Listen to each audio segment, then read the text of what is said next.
ਜਦੋਂ ਇਸ ਕਿਸਮ ਦੀ ਤਰਬੀਅਤ ਦੇ ਲੋਕ ਦਿੱਲੀ ਗੁਰਦੁਆਰਾ ਕਮੇਟੀ 'ਚ ਆ ਜਾਣ, ਜਿਨ੍ਹਾਂ ਦਾ ਮੈਂ ਅੱਗੇ ਵੀ ਜ਼ਿਕਰ ਕੀਤਾ, ਨਾ ਸਿੱਖੀ ਨਾਲ ਕੋਈ ਲੈਣ ਦੇਣ, ਨਾ ਪੰਥ ਨਾਲ, ਨਾ ਸਿੱਖ ਇਸ਼ੂਜ਼ ਦੇ ਨਾਲ, ਨਾ ਧਰਮ ਨਾਲ, ਨਾ ਗੁਰਬਾਣੀ ਨਾਲ, ਕਿਸਾਨੀ ਮੋਰਚੇ ਦੇ ਹੀਰੋ ਬਣੇ ਸੀਗੇ, ਉਹ ਵੀ ਸਾਰਾ ਜਲੂਸ ਨਿਕਲ ਗਿਆ ਤੁਹਾਡੇ ਅੱਗੇ। ਬਾਦਲ ਪਰਿਵਾਰ ਨੇ ਵੀ ਇਹੋ ਜਿਹੇ ਬੰਦਿਆਂ ਨੂੰ ਪ੍ਰਮੋਟ ਕੀਤਾ।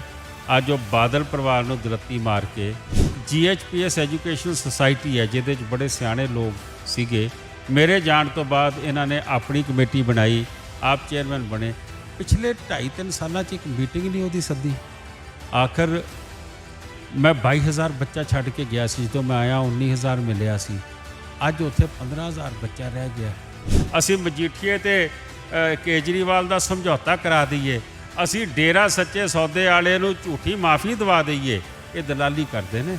ਇਹ ਦਲਾਲ ਲੋਕ ਨੇ। ਇਹੋ ਜਿਹੇ ਹਾਲਾਤ ਹੀ ਹੋਣਗੇ, ਕੌਮ ਨੂੰ ਸੋਚਣਾ ਪਏਗਾ। ਮੈਂ ਸਮਝਦਾ ਕਿ ਇਹ ਦਿੱਲੀ ਦੇ ਵਿੱਚ ਬਾਦਲ ਦਲ ਦਾ ਜਿਹੜਾ ਪਤਨ ਹੈ, ਉਹ ਬਾਦਲ ਦੇ ਸਿਪਾ ਸਲਾਰਾਂ ਨੇ ਕੀਤਾ। ਮੈਂ ਇੱਕੋ ਗੱਲ ਆਖੀ, ਮੈਂ ਕੋਈ ਕਿੰਗ ਮੇਕਰ ਨਹੀਂ ਹਾਂ। ਮੈਂ ਇੱਕੋ ਗੱਲ ਆਖੀ ਕਿ ਇਹ ਦਲਾਲ ਜਿਹੜੇ ਗੁਰਦੁਆਰਾ ਕਮੇਟੀ ਨੂੰ ਹਾਈਜੈਕ ਕਰਨਾ ਚਾਹੁੰਦੇ ਨੇ, ਇਹ ਨਹੀਂ ਹੋਣ ਦੇਣਾ। ਕਿਤੇ ਨਾ ਕਿਤੇ ਗੁਰਦੁਆਰਾ ਕਮੇਟੀ ਦਾ ਜਿਹੜਾ ਅਕਸ ਹੈਗਾ, ਉਹ ਨਿਗਾਰ ਵੱਲ ਨਹੀਂ ਜਾ ਰਿਹਾ।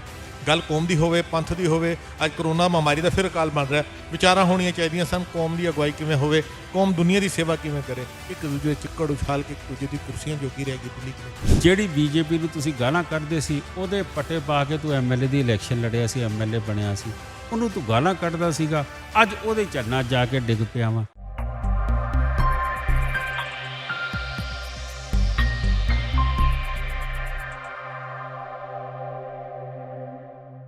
ਵਾਹਿਗੁਰੂ ਜੀ ਕਾ ਖਾਲਸਾ, ਵਾਹਿਗੁਰੂ ਜੀ ਕੀ ਫਤਿਹ। ਸੰਗਤ ਜੀ, ਅਸੀਂ ਤੁਹਾਨੂੰ ਲਗਾਤਾਰ ਪਿਛਲੇ 5-6 ਦਿਨਾਂ ਦੇ ਅੰਦਰ ਦਿੱਲੀ ਸਿੱਖ ਗੁਰਦੁਆਰਾ ਪ੍ਰਬੰਧਕ ਕਮੇਟੀ ਦੇ ਅੰਦਰ ਜੋ ਨਾਟਕ ਚੱਲ ਰਿਹਾ ਹੈਗਾ, ਉਹ ਆਪਾਂ ਤੁਹਾਨੂੰ ਰੈਗੂਲਰ ਦਿਖਾ ਰਹੇ ਹੈਗੇ ਆ। ਅਫਸੋਸ ਦੀ ਗੱਲ ਹੈ, ਜਿਸ ਗੁਰੂ ਘਰ ਦੇ ਅੰਦਰ ਸਿਰਫ ਗੁਰਦੁਆਰਿਆਂ ਦੀ ਗੱਲ ਹੋਣੀ ਚਾਹੀਦੀ ਸੀ, ਕੌਮ ਦੀ ਗੱਲ ਹੋਣੀ ਚਾਹੀਦੀ ਸੀ, ਪੰਥ ਦੀ ਗੱਲ ਹੋਣੀ ਚਾਹੀਦੀ ਸੀ, ਸਿਰਫ ਕੁਰਸੀ ਦੀ ਗੱਲਾਂ ਹੋ ਰਹੀਆਂ ਨੇ, ਜੋੜ ਤੋੜ ਦੀਆਂ ਗੱਲਾਂ ਹੋ ਰਹੀਆਂ ਨੇ। ਜਿਸ ਤਰੀਕੇ ਦੇ ਨਾਲ ਮਨਜਿੰਦਰ ਸਿੰਘ ਸਿਰਸਾ ਨੇ ਅਸਤੀਫਾ ਦਿੱਤਾ, ਫਿਰ ਉਹਨਾਂ ਨੇ ਵਾਪਸ ਜੁਆਇਨ ਕੀਤਾ, ਔਰ ਉਹਨਾਂ ਦੇ ਪ੍ਰੈਸ ਕਾਨਫਰੰਸ ਦੇ ਵਿਚਕਾਰ ਸਰਦਾਰ ਹਰਮੀਤ ਸਿੰਘ ਕਾਲਕਾ, ਜਿਹੜੇ ਸ਼੍ਰੋਮਣੀ ਅਕਾਲੀ ਦਲ ਬਾਦਲ ਦੇ ਪ੍ਰਧਾਨ ਨੇ, ਖਲਲ ਪਾਈ। ਆਪਸ ਵਿੱਚ ਗੱਲਬਾਤ ਹੋਈ, ਦੋ ਗਰੁੱਪ ਬਣ ਗਏ। ਕੀ ਹਾਲਾਤ ਨੇ ਦਿੱਲੀ ਸਿੱਖ ਗੁਰਦੁਆਰਾ ਪ੍ਰਬੰਧਕ ਕਮੇਟੀ ਦੇ? ਸਾਡੇ ਨਾਲ ਸਰਦਾਰ ਮਨਜੀਤ ਸਿੰਘ ਜੀਕੇ ਜੁੜ ਚੁੱਕੇ ਨੇ। ਅਸੀਂ ਇਹਨਾਂ ਨਾਲ ਸਾਰੇ ਮਸਲੇ ਤੇ ਗੱਲ ਕਰਨੇ ਤੇ ਫਤਿਹ ਦੀ ਸਾਂਝ ਪਾਉਂਦੇ ਹਾਂ। ਮਨਜੀਤ ਸਿੰਘ ਜੀ, ਵਾਹਿਗੁਰੂ ਜੀ ਕਾ ਖਾਲਸਾ, ਵਾਹਿਗੁਰੂ ਜੀ ਕੀ। ਵਾਹਿਗੁਰੂ ਜੀ ਕਾ ਖਾਲਸਾ, ਵਾਹਿਗੁਰੂ ਜੀ ਕੀ ਫਤਿਹ। ਮਨਜੀਤ ਸਿੰਘ ਜੀ, ਮਨਜਿੰਦਰ ਸਿੰਘ ਸਿਰਸਾ ਅੱਜ ਤੋਂ ਸਿਰਫ 4-5 ਮਹੀਨੇ ਪਹਿਲੇ ਦਾਅਵਾ ਕਰਦੇ ਸਨ ਕਿ ਸਾਰੇ ਮੈਂਬਰਾਂ ਦਾ ਸਾਥ ਲੈ ਕੇ 40 ਮੈਂਬਰਾਂ ਦੇ ਨਾਲ ਆਪਾਂ ਮੈਜੋਰਟੀ ਦੇ ਨਾਲ ਕਮੇਟੀ ਬਣਾਵਾਂਗੇ। ਅੱਜ ਹਾਲਾਤ ਇਹ ਹੋ ਗਏ ਨੇ ਕਿ ਉਹਨਾਂ ਦੀ ਸ਼੍ਰੋਮਣੀ ਅਕਾਲੀ ਦਲ ਬਾਦਲ ਦੀ ਟੀਮ ਦੇ ਵਿੱਚੋਂ ਦੀ ਉਹ ਖੁਦ ਬਾਹਰ ਹੋ ਚੁੱਕੇ ਨੇ ਤੇ ਬਾਦਲ ਪਾਰਟੀ ਕਿਤੇ ਨਾ ਕਿਤੇ ਦੋ ਧੜਿਆਂ 'ਚ ਵੰਡੀ ਦਿਖ ਰਹੀ ਹੈ। 6.5 ਸਾਲ ਤੋਂ ਬਾਅਦ ਤੁਸੀਂ ਪ੍ਰਧਾਨਗੀ ਸੰਭਾਲੀ ਹੈ। ਮਾਫ ਕਰਨਾ, ਸਿੱਧਾ ਜਿਹਾ ਸਵਾਲ ਹੈ ਕਿ ਕਮੇਟੀਆਂ ਇਸ ਤਰੀਕੇ ਨਾਲ ਚੱਲਦੀਆਂ ਨੇ? ਦੇਖੋ, ਜਦੋਂ ਇਸ ਕਿਸਮ ਦੀ ਤਰਬੀਅਤ ਦੇ ਲੋਕ ਦਿੱਲੀ ਗੁਰਦੁਆਰਾ ਕਮੇਟੀ 'ਚ ਆ ਜਾਣ, ਜਿਨ੍ਹਾਂ ਦਾ ਮੈਂ ਅੱਗੇ ਵੀ ਜ਼ਿਕਰ ਕੀਤਾ, ਨਾ ਸਿੱਖੀ ਨਾਲ ਕੋਈ ਲੈਣ ਦੇਣ, ਨਾ ਪੰਥ ਨਾਲ, ਨਾ ਸਿੱਖ ਇਸ਼ੂਜ਼ ਦੇ ਨਾਲ, ਨਾ ਧਰਮ ਨਾਲ, ਨਾ ਗੁਰਬਾਣੀ ਨਾਲ, ਕਿਸਾਨੀ ਮੋਰਚੇ ਦੇ ਹੀਰੋ ਬਣੇ ਸੀਗੇ, ਉਹ ਵੀ ਸਾਰਾ ਜਲੂਸ ਨਿਕਲ ਗਿਆ ਤੁਹਾਡੇ ਅੱਗੇ। ਮੈਂ ਸਮਝਦਾ ਕਿ ਇਹੋ ਜਿਹੇ ਹਾਲਾਤ ਹੀ ਪੈਦਾ ਹੁੰਦੇ ਨੇ, ਔਰ ਬਾਦਲ ਪਰਿਵਾਰ ਨੇ ਵੀ ਇਹੋ ਜਿਹੇ ਬੰਦਿਆਂ ਨੂੰ ਪ੍ਰਮੋਟ ਕੀਤਾ। ਅੱਜ ਉਹ ਬਾਦਲ ਪਰਿਵਾਰ ਨੂੰ ਦਲੱਤੀ ਮਾਰ ਕੇ ਸਰਕਾਰੀ ਦਰਬਾਰੇ ਜਾ ਕੇ ਉਹ ਅਕਾਲ ਤਖਤ ਸਾਹਿਬ ਦੇ ਜਥੇਦਾਰ ਸਾਹਿਬ ਨੇ ਉਹਨਾਂ ਨੂੰ ਭਵਿਸ਼ਣ ਨਾਲ ਮਿਲਾਇਆ ਕਿ ਘਰ ਕਾ ਭੇਦੀ ਲੰਕਾ ਡਾਏ। ਮੈਂ ਸਮਝਦਾ ਵਾਂ ਕਿ ਉਹਨਾਂ ਨੇ ਟੋਟਲ ਜਿਹੜੀਆਂ ਸਾਡਾ ਐਜੂਕੇਸ਼ਨ ਸਿਸਟਮ ਤਬਾਹ ਕਰਤਾ। ਅੱਜ ਟੀਚਰਾਂ ਸੜਕਾਂ 'ਤੇ ਨੇ, ਤਨਖਾਹਾਂ ਮੰਗਦੀਆਂ ਪਈਆਂ ਨੇ। ਅੱਜ ਰਿਟਾਇਰਡ ਜਿਹੜੇ ਹੋ ਗਏ ਨੇ 3-3 ਸਾਲ ਤੋਂ, ਉਹਨਾਂ ਨੂੰ ਤਨਖਾਹਾਂ ਨਹੀਂ ਮਿਲਦੀਆਂ ਪਈਆਂ। GHPS ਐਜੂਕੇਸ਼ਨਲ ਸੁਸਾਇਟੀ ਹੈ, ਜਿਹਦੇ 'ਚ ਬੜੇ ਸਿਆਣੇ ਲੋਕ ਸੀਗੇ।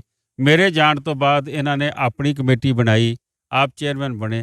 ਪਿਛਲੇ 2.5-3 ਸਾਲਾਂ 'ਚ ਇੱਕ ਮੀਟਿੰਗ ਨਹੀਂ ਉਹਦੀ ਸੱਦੀ। ਆਖਰ ਮੈਂ 22,000 ਬੱਚਾ ਛੱਡ ਕੇ ਗਿਆ ਸੀ, ਜਦੋਂ ਮੈਂ ਆਇਆ 19,000 ਮਿਲਿਆ ਸੀ। ਅੱਜ ਉੱਥੇ 15,000 ਬੱਚਾ ਰਹਿ ਗਿਆ। ਉਹ ਇੱਕ ਕਹਾਵਤ ਹੈ ਨਾ ਕਿ ਜਦੋਂ ਰੋਮ ਸੜਦਾ ਪਿਆ ਸੀ ਤੇ ਨੀਰੋ ਬੰਸਰੀ ਵਜਾ ਰਿਹਾ ਸੀ। ਸਿਰਸਾ ਸਾਹਿਬ ਦੇ ਦਿਮਾਗ ਦੇ ਵਿੱਚ ਇਹ ਸੀਗਾ ਕਿ ਮੈਂ ਸਰਕਾਰ 'ਚ ਕਿੱਦਾਂ ਵੜਨਾ, ਮੈਂ ਜਿਹੜੇ ਕਬਜ਼ੇ ਕੀਤੇ ਨੇ, ਜਿਹੜੇ ਕੇਸ ਨੇ, ਗੋਲਕ ਚੋਰੀ ਦੇ ਕੇਸ ਨੇ, ਉਹ ਕਿੱਦਾਂ ਬਚਾਉਣੇ ਨੇ, ਔਰ ਉਹੋ ਜਿਹੀ ਟੀਮ ਹੀ ਉਹਨਾਂ ਨੇ ਪ੍ਰਮੋਟ ਕੀਤੀ। ਕੱਲ੍ਹ ਇੱਕ ਦਾ ਜਲੂਸ ਨਿਕਲਿਆ, ਇਹ 22 ਮੈਂਬਰ ਲੈ ਕੇ ਗਏ ਸੀਗੇ ਸਰਕਾਰੀ ਦਰਬਾਰੇ ਕਿ ਮੇਰੇ ਕੋਲ 22 ਮੈਂਬਰ ਹੈ, ਮੈਂ ਦਿੱਲੀ ਕਮੇਟੀ ਦੇ ਉੱਤੇ ਕਾਬਜ਼ ਹੋ ਸਕਦਾ ਵਾਂ। ਅਸੀਂ ਉਸ ਤੋਂ ਬਾਅਦ ਐਕਸ਼ਨ ਲਿਆ ਕਿ ਜੇ ਇੱਦਾਂ ਇਹ ਸਰਕਾਰਾਂ ਦਾ ਕਬਜ਼ਾ, ਸਰਕਾਰ ਨਹੀਂ ਚਾਹੁੰਦੀ ਸੀ, ਨਾ BJP ਨੇ ਆਖਿਆ, ਨਾ ਸਰਕਾਰ ਨੇ ਆਖਿਆ ਕਿ ਅਸੀਂ ਗੁਰਦੁਆਰਾ ਕਮੇਟੀ ਦਿੱਲੀ ਦੇ ਵਿੱਚ ਕੋਈ ਨਾ ਕੋਈ ਅਸੀਂ ਇੰਟਰਫੇਰੈਂਸ ਕਰਨੀ ਹੈ। ਲੇਕਿਨ ਇਹ ਜਾ ਕੇ ਕਹਿੰਦੇ ਸੀਗੇ ਕਿ ਬਈ ਅਸੀਂ ਇਸ ਤਰੀਕੇ ਨਾਲ ਇੰਟਰਫੇਅਰ ਕਰਨਾ ਚਾਹੁੰਦੇ ਹਾਂ ਜਾਂ ਅਸੀਂ ਆਪਣੀ ਸਰਕਾਰ ਬਣਾਉਣਾ ਚਾਹੁੰਦੇ ਹਾਂ। ਉਹਦੇ ਬਾਅਦ ਅਸੀਂ ਵੀ ਇਹ ਸੋਚਿਆ ਕਿ ਇਸ ਬੰਦੇ ਨੂੰ ਧਰਮ ਵਾਲੇ ਪਾਸਿਓਂ ਜਿੱਥੋਂ ਅਸਤੀਫਾ ਦੇ ਕੇ ਔਰ ਉਹਦੇ ਬਾਅਦ ਕੋਰਟ 'ਚ ਅਸਤੀਫਾ ਆਪਣਾ ਦੇ ਕੇ ਐਫੀਡੇਵਿਟ ਦੇ ਕੇ ਗਿਆ ਕਿ ਜੀ ਮੈਂ ਰਿਜ਼ਾਈਨ ਕੀਤਾ, ਮੇਰਾ ਕੋਈ ਲੈਣ ਦੇਣ ਨਹੀਂ, ਬਣ ਤੇ ਨੇ ਵੈਸੇ ਨਹੀਂ ਸਕਣਾ ਸੀਗਾ, ਹਾਰ ਗਿਆ ਸੀ ਚੋਣ ਪੰਜਾਬੀ ਬਾਗ ਤੋਂ ਮੈਂਬਰੀ ਦੀ। ਮੈਂ ਸਮਝਦਾ ਜਦੋਂ ਇਹੋ ਜਿਹੇ ਲੋਕ ਕਾਬਜ਼ ਹੋਣ ਤੇ ਇਹ ਸਾਰਾ ਕੁਝ ਹੀ ਹੁੰਦਾ ਹੈ ਜੋ ਤੁਸੀਂ ਸਵਾਲ ਮੈਨੂੰ ਕਰ ਰਹੇ ਹੋ ਕਿ ਇੱਥੇ ਕੀ ਫਿਊਚਰ ਹੈ ਸਾਡਾ, ਗੁਰਦੁਆਰਾ ਕਮੇਟੀ ਦੀਆਂ ਕੀ ਜ਼ਿੰਮੇਵਾਰੀਆਂ ਨੇ। ਇਹ ਉਸ ਤੇ ਨਹੀਂ ਜਾਣਗੇ, ਇਹ ਜਾਣਗੇ ਕਿ ਸਾਨੂੰ ਤਾਕਤ ਕਿੱਥੋਂ ਮਿਲ ਸਕਦੀ ਹੈ, ਅਸੀਂ ਕੌਮ ਕਿੱਥੇ ਵੇਚ ਦਈਏ, ਅਸੀਂ ਪੰਥ ਕਿੱਥੇ ਗਹਿਣੇ ਪਾ ਦਈਏ, ਅਸੀਂ ਮਜੀਠੀਏ ਤੇ ਕੇਜਰੀਵਾਲ ਦਾ ਸਮਝੌਤਾ ਕਰਾ ਦਈਏ, ਅਸੀਂ ਡੇਰਾ ਸੱਚੇ ਸੌਦੇ ਵਾਲੇ ਨੂੰ ਝੂਠੀ ਮਾਫੀ ਦਵਾ ਦਈਏ। ਇਹ ਦਲਾਲੀ ਕਰਦੇ ਨੇ, ਇਹ ਦਲਾਲ ਲੋਕ ਨੇ। ਇਹੋ ਜਿਹੇ ਹਾਲਾਤ ਹੀ ਹੋਣਗੇ, ਕੌਮ ਨੂੰ ਸੋਚਣਾ ਪਏਗਾ। ਜਿਸ ਤਰੀਕੇ ਨਾਲ ਅਕਾਲੀ ਦਲ ਬਾਦਲ ਅੱਜ ਦੋ ਧੜਿਆਂ 'ਚ ਵੰਡਿਆ ਦਿਖ ਰਿਹਾ ਹੈਗਾ, ਤੁਹਾਨੂੰ ਕੀ ਲੱਗਦਾ ਹੈਗਾ ਕਮੇਟੀ ਜਿਹੜੀ ਮੌਜੂਦ ਹੈਗੀ, ਜਿਹੜੀ ਹਰਮੀਤ ਸਿੰਘ ਕਾਲਕਾ ਦੀ ਅਗਵਾਈ 'ਚ ਚੱਲ ਰਹੀ ਹੈਗੀ ਹੈ, ਇਹ ਵੀ ਦੋ ਫਾੜ ਹੋ ਜਾਏਗੀ? ਦੇਖੋ, ਇਹ ਦੋ ਫੜ ਤਾਂ ਹੋ ਚੁੱਕੇ ਆ, ਆਪਾਂ ਅੱਖਾਂ ਕਿਉਂ ਮੀਟਦੇ ਪਏ ਆ? ਇਹ ਦੋ ਫੜ ਨਹੀਂ, ਇਹ ਕਈ ਧੜਿਆਂ 'ਚ ਵੰਡੇ ਗਏ ਆ। ਸਰਸਾ ਸਾਹਿਬ ਇੱਕ ਵੱਡਾ ਧੜਾ 22 ਮੈਂਬਰਾਂ ਦਾ ਲੈ ਕੇ ਗਏ ਸੀਗੇ। ਹਰਮੀਤ ਕਾਲਕਾ ਹੋਰਾਂ ਕੋਲ ਕਹਿੰਦੇ ਸੀਗੇ ਕਿ 4 ਜਾਂ 5 ਮੈਂਬਰ ਨੇ। ਅੱਜ ਸਰਸਾ ਸਾਹਿਬ ਨੂੰ ਸੱਟ ਵੱਜੀ, ਉਹਨਾਂ ਦੇ ਮੈਂਬਰ ਤਿੱਤਰ ਬਿੱਤਰ ਹੋ ਗਏ। ਕੁਛ ਹਰਮੀਤ ਕਾਲਕਾ ਚਲੇ ਗਏ, ਕੁਛ ਹੋਰ ਜਗ੍ਹਾ ਦੇਖਦੇ ਪਏ ਨੇ ਕਿ ਬਈ ਕਿਸ ਜਗ੍ਹਾ ਜਾ ਕੇ ਉਹ ਐਡਜਸਟਮੈਂਟ ਆਪਣੀ ਕਰ ਸਕਦੇ ਨੇ। ਮੈਂ ਸਮਝਦਾ ਕਿ ਇਹ ਦਿੱਲੀ ਦੇ ਵਿੱਚ ਬਾਦਲ ਦਲ ਦਾ ਜਿਹੜਾ ਪਤਨ ਹੈ, ਉਹ ਬਾਦਲ ਦੇ ਸਿਪਾ ਸਲਾਰਾਂ ਨੇ ਕੀਤਾ ਹੈ। ਐਗਜ਼ੀਕਿਊਟਿਵ ਦੇ 9 ਮੈਂਬਰਾਂ ਨੇ ਕੁਲਵੰਤ ਸਿੰਘ ਬਾਠ ਨੂੰ ਕਾਰਜਕਾਰੀ ਪ੍ਰਧਾਨ ਦੇ ਤੌਰ ਦੇ ਉੱਤੇ ਸੇਵਾ ਨਿਭਾ ਦਿੱਤੀ। ਮਨਜੀਤ ਸਿੰਘ ਜੀਕੇ ਉੱਥੇ ਦਿਖਾਈ ਦਿੰਦੇ ਨੇ। ਸਾਰੇ ਕਹਿ ਰਹੇ ਸਨ ਕਿ ਮਨਜੀਤ ਸਿੰਘ ਜੀਕੇ ਰਾਜਨੀਤੀ ਤੋਂ ਬਾਹਰ ਨੇ, 3 ਮੈਂਬਰਾਂ ਨਾਲ ਕੀ ਕਰ ਲੈਣਗੇ। ਮੇਰਾ ਸਿੱਧਾ ਜਿਹਾ ਸਵਾਲ ਤੁਹਾਡੇ ਉੱਤੇ, ਕਿੰਗ ਮੇਕਰ ਦੀ ਭੂਮਿਕਾ ਨਿਭਾ ਰਹੇ ਹੋ ਤੁਸੀਂ ਜਾਂ ਪਰਦੇ ਦੇ ਪਿੱਛੇ ਬਹਿ ਕੇ ਸਾਰੀਆਂ ਡੋਰੀਆਂ ਨੂੰ ਤੁਸੀਂ ਮੈਨੇਜ ਕਰ? ਦੇਖੋ, ਮੈਂ ਤਾਰੀਫ ਕਰਾਂਗਾ ਹਰਮੀਤ ਕਾਲਕਾ ਦੀ, ਸਰ ਪਰਮਜੀਤ ਸਿੰਘ ਸਰਨਾ ਦੀ, ਅਵਤਾਰ ਸਿੰਘ ਹਿੱਤ ਦੀ ਤੇ ਮੇਰੇ ਮੈਂਬਰਾਂ ਦੀ। ਮੈਂ ਇੱਕੋ ਗੱਲ ਆਖੀ, ਮੈਂ ਕੋਈ ਕਿੰਗ ਮੇਕਰ ਨਹੀਂ ਹਾਂ। ਮੈਂ ਇੱਕੋ ਗੱਲ ਆਖੀ ਕਿ ਇਹ ਦਲਾਲ ਜਿਹੜੇ ਗੁਰਦੁਆਰਾ ਕਮੇਟੀ ਨੂੰ ਹਾਈਜੈਕ ਕਰਨਾ ਚਾਹੁੰਦੇ ਨੇ, ਇਹ ਨਹੀਂ ਹੋਣ ਦੇਣਾ। ਮੈਂ ਉਹਨਾਂ ਦੀ ਤਾਰੀਫ ਕਰਾਂਗਾ ਕਿ ਉਹਨਾਂ ਨੂੰ ਇਹ ਗੱਲ ਸਮਝ ਆਈ ਹੈ। ਔਰ ਸਿਰਸਾ ਸਾਹਿਬ ਜਿਹੜੇ ਏਡੇ ਏਡੇ ਮੈਂਬਰ ਲੈ ਕੇ ਗੱਲ ਕਰਦੇ ਹੁੰਦੇ ਸੀਗੇ, ਐਗਜ਼ੈਕਟਿਵ ਦੇ ਵਿੱਚ ਸਿਰਫ 3 ਮੈਂਬਰ ਭੁਗਤੇ ਉਹਨਾਂ ਨਾਲ। ਹਰਮੀਤ ਕਾਲਕੇ ਤੇ ਬਾਠ ਦੇ ਨਾਲ 9 ਮੈਂਬਰ ਭੁਗਤ ਗਏ। ਮੈਂ ਸਮਝਦਾ ਕਿ ਕਿਤੇ ਨਾ ਕਿਤੇ ਉਹਨਾਂ ਨੇ ਜਿਹੜਾ ਇੱਕ ਮਨਸੂਬਾ ਘੜਿਆ ਸੀ ਮਨਜਿੰਦਰ ਸਿੰਘ ਸਿਰਸੇ ਦਾ, ਉਹ ਫੇਲ ਕੀਤਾ ਹੈ। ਅੱਜ ਤਕਰੀਬਨ 15 ਤੋਂ 18 ਮੈਂਬਰ ਦੱਸੇ ਜਾ ਰਹੇ ਨੇ ਮਨਜਿੰਦਰ ਸਿੰਘ ਸਿਰਸਾ ਦੀ ਅਗਵਾਈ ਦੇ ਅੰਦਰ। ਅੱਜ ਹੀ ਪ੍ਰੈਸ ਕਾਨਫਰੰਸ ਹੋਈ ਹੈ, ਜਿਹੜੇ ਨੋਨੀ ਜਿਨ੍ਹਾਂ ਦੀ ਗੱਲ ਕੀਤੀ ਕਿ ਕੱਲ ਸਕੈਮ ਦਾ ਘੁਟਾਲਾ, ਜੋ ਉਹਨਾਂ ਨੇ ਦਾਅਵਾ ਕੀਤਾ ਪ੍ਰੈਸ ਕਾਨਫਰੰਸ ਸੀ ਜੀ ਉਹਨਾਂ ਵੱਲੋਂ ਤਾਂ ਕੋਈ ਘੁਟਾਲਾ ਹੀ ਨਹੀਂ ਕੀਤਾ ਗਿਆ। ਅਗਰ ਮੈਂ ਚੋਰ ਹੈਗਾ ਤਾਂ ਹਰਮੀਤ ਸਿੰਘ ਕਾਲਕਾ ਵੀ ਚੋਰ ਨੇ। ਇੱਕ ਦੂਜੇ ਦੇ ਉੱਤੇ ਆਰੋਪ ਪ੍ਰਤਿਆਰੋਪ ਹੋ ਚੁੱਕੇ ਨੇ। ਜਿਸ ਗੁਰਦੁਆਰਾ ਪ੍ਰਬੰਧਕ ਕਮੇਟੀ ਦੀ ਪ੍ਰੈਸ ਕਾਨਫਰੰਸ ਹਾਲ ਦੇ ਅੰਦਰ ਕੌਮ ਦੇ ਫੈਸਲੇ ਲਏ ਜਾਣੇ ਸਨ, ਚਿੱਕੜ ਉਛਾਲਿਆ ਜਾ ਰਿਹਾ। ਔਰ ਹੁਣ ਇਸ ਵਾਰ ਅਪੋਜੀਸ਼ਨ ਦਾ ਕੋਈ ਰੋਲ ਹੀ ਨਹੀਂ ਹੈ, ਆਪਣੀ ਪਾਰਟੀ ਦੇ ਬੰਦੇ ਇੱਕ ਦੂਜੇ ਦੇ ਉੱਤੇ ਕਰ ਰਹੇ ਨੇ। ਕਿਤੇ ਨਾ ਕਿਤੇ ਗੁਰਦੁਆਰਾ ਕਮੇਟੀ ਦਾ ਜਿਹੜਾ ਅਕਸ ਹੈਗਾ ਉਹ ਨਿਗਾਰ ਵੱਲ ਨਹੀਂ ਜਾ ਰਿਹਾ। ਗੱਲ ਕੌਮ ਦੀ ਹੋਵੇ, ਪੰਥ ਦੀ ਹੋਵੇ, ਅੱਜ ਕਰੋਨਾ ਮਹਾਮਾਰੀ ਦਾ ਫਿਰ ਅਕਾਲ ਬਣ ਰਿਹਾ। ਵਿਚਾਰਾਂ ਹੋਣੀਆਂ ਚਾਹੀਦੀਆਂ ਸਨ, ਕੌਮ ਦੀ ਅਗਵਾਈ ਕਿਵੇਂ ਹੋਵੇ, ਕੌਮ ਦੁਨੀਆ ਦੀ ਸੇਵਾ ਕਿਵੇਂ ਕਰੇ। ਇੱਕ ਦੂਜੇ ਦੇ ਚਿੱਕੜ ਉਛਾਲ ਕੇ ਇੱਕ ਦੂਜੇ ਦੀ ਕੁਰਸੀਆਂ ਜੋਗੀ ਰਹੇਗੀ ਦਿੱਲੀ ਕਮੇਟੀ। ਦੇਖੋ, ਗੱਲ ਇਹ ਹੈ ਕਿ ਅੱਜ ਦਾ ਕੰਮ ਤੇ ਨਹੀਂ। ਜਿਸ ਦਿਨ ਮੇਰੇ ਤੇ ਇਲਜ਼ਾਮ ਲੱਗਦਾ ਮੈਂ ਅਸਤੀਫਾ ਦਿੰਦਾ ਵਾਂ, ਕਿੱਡਾ ਵੱਡਾ ਬਵੰਡਰ ਖੜਾ ਕੀਤਾ ਸੀ, ਕੁਛ ਹੋਇਆ? ਕੁਛ ਨਹੀਂ ਹੋਇਆ। ਸਰਸੇ ਦੇ ਉੱਤੇ 3 FIR ਹੋ ਗਈਆਂ ਗੁਰਦੁਆਰਾ ਕਮੇਟੀ ਦੀ ਚੋਰੀ, ਚੌਥੀ ਹੁਣ ਹੋਈ ਜਦੋਂ ਇਹ ਜਾ ਕੇ ਲੰਮਾ ਹੀ ਪੈ ਗਿਆ ਸਰਕਾਰ ਦੇ ਬੂਹੇ ਤੇ। ਮੈਂ ਸਮਝਦਾ ਕਿ ਇਹਨਾਂ ਨੇ ਝੂਠ ਦੇ ਉੱਤੇ ਹੀ ਸਾਰਾ ਕੁਝ ਕੀਤਾ। ਇਹਨਾਂ ਨੇ ਗੁਰਦੁਆਰਾ ਕਮੇਟੀ ਨੂੰ ਵੀ ਨਾ ਇੱਕ ਜ਼ਰੀਆ ਬਣਾ ਕੇ ਅੱਗੇ ਜਾਣ ਦੀ ਕੋਸ਼ਿਸ਼ ਕੀਤੀ ਕਿ ਬਈ ਅਸੀਂ ਇੱਥੋਂ ਦੀ ਅੱਗੇ ਕਿੱਦਾਂ ਜਾ ਸਕਦੇ ਹਾਂ। ਔਰ ਉਹ ਜਿਹੜੀ ਬੀਜੇਪੀ ਨੂੰ ਤੁਸੀਂ ਗਾਲਾਂ ਕੱਢਦੇ ਸੀ, ਉਹਦੇ ਪੱਟੇ ਪਾ ਕੇ ਤੂੰ MLA ਦੀ ਇਲੈਕਸ਼ਨ ਲੜਿਆ ਸੀ, MLA ਬਣਿਆ ਸੀ, ਉਹਨੂੰ ਤੂੰ ਗਾਲਾਂ ਕੱਢਦਾ ਸੀਗਾ, ਅੱਜ ਉਹਦੇ ਚਰਨਾਂ ਜਾ ਕੇ ਡਿੱਗ ਪਿਆ ਵਾਂ। ਮੈਂ ਸਮਝਦਾ ਵਾਂ ਕਿ ਉਹਨਾਂ ਦਾ ਮਨਸੂਬਾ ਕਮਾਂਡ ਕਿਹਦੇ ਕੋਲ ਸੀ? ਦਿੱਲੀ ਕਮੇਟੀ ਦੀ। ਸਰਸਾ ਹੀ ਸੀ ਨਾ ਮੇਨ ਤਾਂ।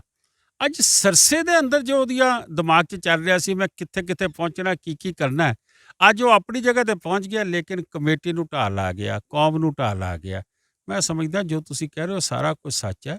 ਉਹਦੇ ਪਿੱਛੇ ਸੋਚ ਇੱਕੋ ਹੀ ਹੈ ਕਿ ਜਿਹੇ ਜਿਹੇ ਲੀਡਰ ਨੂੰ, ਮੈਂ ਤਾਂ ਸੰਗਤ ਤੇ ਹੈਰਾਨ ਹਾਂ ਕਿ ਸੰਗਤ ਉਹਦੇ ਝੂਠ ਦੇ ਵਿੱਚ ਆ ਕੇ ਉਸ ਨੂੰ ਜਿਹੜੀਆਂ ਸੀਟਾਂ ਅਕਾਲੀ ਦਲ ਨੂੰ ਮਿਲੀਆਂ ਸੀਗੀਆਂ, ਮੈਂ ਸਮਝਦਾ ਵਾਂ ਕਿ ਇਹ ਝੂਠ ਦੇ ਬਣਾ ਤੇ ਇਹਨਾਂ ਨੇ ਜਿੱਤੀਆਂ ਸੀਗੀਆਂ। ਮਨਜਿੰਦਰ ਸਿੰਘ ਸਰਸੇ ਨੇ ਜਿੰਨੇ ਝੂਠ ਮਾਰਨੇ ਸੀਗੇ ਲੋਕਾਂ ਦੇ ਅੱਗੇ, ਇੱਕ ਭਰਮ ਕ੍ਰੀਏਟ ਕੀਤਾ ਸੀਗਾ, ਲੇਕਿਨ ਉਹ ਭਰਮ ਟੁੱਟਿਆ।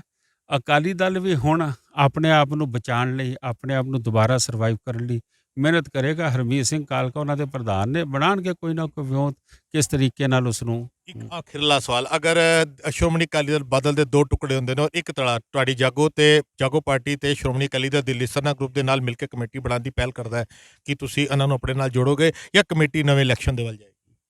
ਮੈਂ ਸਮਝਦਾ ਵਾਂ ਕਿ ਪੰਥਕ ਕਾਰਜਾਂ ਵਾਸਤੇ ਕਦੀ ਕੋਈ ਸੋਚ ਸਕਦਾ ਸੀਗਾ ਕਿ ਹਰਮੀਤ ਸਿੰਘ ਕਾਲਕਾ, ਅਵਤਾਰ ਸਿੰਘ ਹਿੱਤ, ਪਰਮਜੀਤ ਸਿੰਘ ਸਰਨਾ, ਮਨਜੀਤ ਸਿੰਘ ਜੀਕੇ ਇਹ ਕਿਸੇ ਇੱਕ ਟੇਬਲ ਤੇ ਆ ਸਕਦੇ ਨੇ? ਇੱਕ ਟੇਬਲ ਤੇ ਆਏ ਆ ਨਾ ਇਹ ਦਲਾਲ ਨੂੰ ਭਜਾਉਣ ਵਾਸਤੇ। ਅੱਗੇ ਦੇਖੋ ਕੀ ਹੁੰਦਾ। ਜੇ ਕੌਮ ਦੇ ਚੜ੍ਹਦੀ ਕਲਾ ਵਾਸਤੇ ਕੋਈ ਸਾਥ ਦੇਗਾ, ਕੋਈ ਨਹੀਂ ਦੇਗਾ, ਉਹ ਜੋ ਵੀ ਹਾਲਾਤ ਬਣਨਗੇ ਉਹਦੇ ਫੈਸਲੇ ਉਦੋਂ ਲਏ ਜਾਣਗੇ। ਬਹੁਤ ਬਹੁਤ ਧੰਨਵਾਦ ਮਨਜੀਤ ਸਿੰਘ ਜੀ। ਵਾਹਿਗੁਰੂ ਜੀ ਕਾ ਖਾਲਸਾ। ਸਾਹਿਬ ਵਾਹਿਗੁਰੂ ਜੀ ਕੀ ਫਤਿਹ। ਸੰਗਤ ਜੀ, ਜਿਸ ਤਰੀਕੇ ਨਾਲ ਤੁਸੀਂ ਦੇਖਿਆ ਕਿ ਸਰਦਾਰ ਮਨਜੀਤ ਸਿੰਘ ਜੀਕੇ ਦੇ ਨਾਲ ਆਪਾਂ ਸਿੱਧੇ ਉਹ ਸਵਾਲ ਕੀਤੇ ਹੈਗੇ ਨੇ ਕਿ ਮੌਜੂਦਾ ਕਮੇਟੀ ਹੁਣ ਕਿਹੜੇ ਪਾਸੇ ਜਾਏਗੀ। ਆਰੋਪ ਪ੍ਰਤਿਆਰੋਪ ਦਾ ਦੌਰ ਚੱਲ ਚੁੱਕਾ ਹੈ। ਆਪਾਂ ਤੁਹਾਨੂੰ ਪ੍ਰੈਸ ਕਾਨਫਰੰਸ ਵੀ ਦਿਖਾ ਰਹੇ ਹੈਗੇ ਆ ਲਗਾਤਾਰ ਕਿ ਕਿਸ ਤਰੀਕੇ ਨਾਲ ਹਰਮੀਤ ਸਿੰਘ ਕਾਲਕਾ ਦੇ ਵੱਲੋਂ ਵੀ ਪ੍ਰੈਸ ਕਾਨਫਰੰਸ ਕੀਤੀ ਗਈ ਹੈਗੀ ਹੈ, ਔਰ ਨੌਨੀ ਜੀ ਜਿਹੜੇ ਉਹਨਾਂ ਦੇ ਮੈਂਬਰ ਦੇ ਉੱਤੇ ਘੁਟਾਲੇ ਦੇ ਆਰੋਪ ਔਨ ਰਿਕਾਰਡ ਲਾਈਵ ਕਰਕੇ ਮੀਡੀਆ ਦੇ ਵਿਚਕਾਰ ਉਹਨਾਂ ਦਾ ਸਕੈਮ ਐਕਸਪੋਜ਼ ਕੀਤਾ ਦਿੱਲੀ ਕਮੇਟੀ ਦੇ ਵੱਲੋਂ। ਉਹ ਸਾਰਾ ਵੀ ਤੁਹਾਨੂੰ ਐਕਸਕਲੂਸਿਵ ਤੌਰ ਦੇ ਉੱਤੇ ਆਪਾਂ ਪੂਰੀ ਕਵਰੇਜ ਨੂੰ ਦਿਖਾਇਆ ਹੈਗਾ। ਦਿੱਲੀ ਕਮੇਟੀ ਆਉਣ ਵਾਲੇ ਸਮੇਂ ਦੇ ਅੰਦਰ ਕਿਹਦੀ ਪ੍ਰਧਾਨਗੀ ਔਰ ਕਿੰਨੀ ਜਨਰਲ ਸਕੱਤਰ ਦੇ ਹੇਠ ਇਹ ਕਮੇਟੀ ਨੋਮੀਨੇਟ ਹੁੰਦੀ ਹੈ, ਨਵੇਂ ਇਲੈਕਸ਼ਨ ਵੱਲ ਜਾਂਦੀ ਹੈ, ਉਹ ਸਾਰੀਆਂ ਵਿਚਾਰ ਚਰਚਾ ਮਨਜੀਤ ਸਿੰਘ ਜੀਕੇ ਨਾਲ ਕੀਤੀਆਂ। ਆਉਣ ਵਾਲੇ ਸਮੇਂ 'ਚ ਦਿੱਲੀ ਸਿੱਖ ਗੁਰਦੁਆਰਾ ਪ੍ਰਬੰਧਕ ਕਮੇਟੀ ਤੇ ਹੋਰ ਪੰਥਕ ਮਸਲਿਆਂ ਦੇ ਉੱਤੇ ਕੀ ਅਪਡੇਟ ਲੈ ਕੇ ਤੁਹਾਡੇ ਸਾਰੇ ਨਾਲ ਹਾਜ਼ਰ ਹੋਵਾਂਗੇ। ਲੈਂਦੇ ਇਜਾਜ਼ਤ। ਵਾਹਿਗੁਰੂ ਜੀ ਕਾ ਖਾਲਸਾ, ਵਾਹਿਗੁਰੂ ਜੀ ਕੀ ਫਤਿਹ।